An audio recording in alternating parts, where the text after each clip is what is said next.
Hi there, welcome to Nonsense Whisky. My name is PF, and on today's episode we're going to be covering a Port Charlotte. The first Port Charlotte I've covered on the channel, but not the first from Bruichladdich Distillery.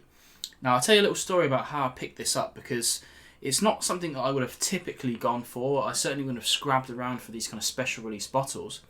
But this caught my eye when I was in a little tiny shop in my hometown that doesn't normally stock vast amounts of whisky, and I was just having a little look to see what they had. This one caught my eye and noticed it was the 2008 bottle, which is pretty good considering I only bought it last year, I think in 2019, maybe early this year, 2020. I actually can't remember when I bought it. Never mind. And I saw it for the RRP, the original RRP, so I couldn't pass this up. Wasn't sure what I was going to be getting. Never tried a Port Charlotte Islay Barley heavily peated before, but it seemed like a good thing to buy, and I have to say, after trying it, I'm really glad that I opened it. Now, I probably could have flipped this immediately and made a tidy profit, but that's not what I'm about here. I'm about trying things and broadcasting them to you guys.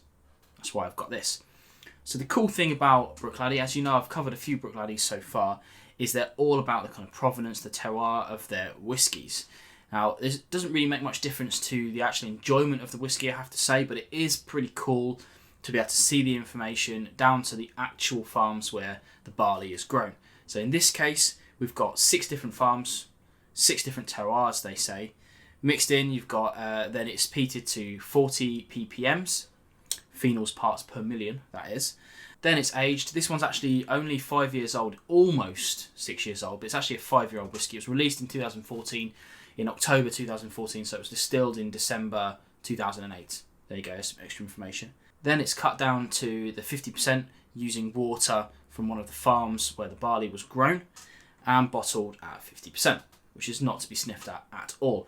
All of this information can be found on pretty much the bottle and the case, but you can also get it all on their website. One of my favourite things about the Bruichladdich website is the almost complete transparency. I have to say the weird thing about this one is they don't really mention cask type, but I'm going to go out on a limb and say ex-bourbon, just because of the colour of it. Non-chill filtered, natural coloured, all things that we like. Let's get into the actual nose and the tasting and see what we've got. On the nose then. Now, as the clue's in the title, right here in grey, heavily peated. So there's a lot of peat on the nose. It's almost erring on the kind of medicinal side of peat. It's kind of briny, sea salty vibe to it, sea air.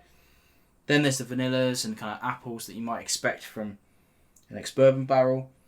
And oddly on the back end, there's a touch of menthol. Let's try on the palate.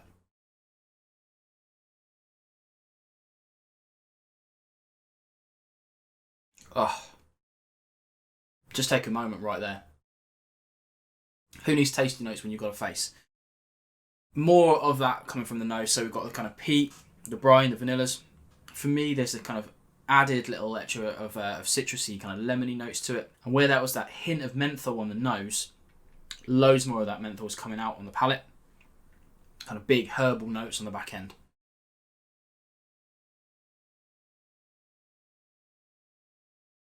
Now the finish, long, peaty, warming, a little ashy on the back end. But really, this is a properly smart dram. It's so good. If you're into peat in any way, shape or form, you're probably not going to be able to get this one, but it's probably worth looking out for future releases of this. Now, as I've said on other videos, I'm not a big fan of scrabbing around for special releases, so keep an eye on them for when releases like this come out, but don't go to kind of extreme lengths to pick up stuff like this, because if you're lucky enough, like me, not that it's ever happened before, but you might just walk into a shop and find it at a good value anyway, without having to mess about with all the kind of secondary market and whatnot. That might just be me. Check out your local area. You never know what kind of gems you might find.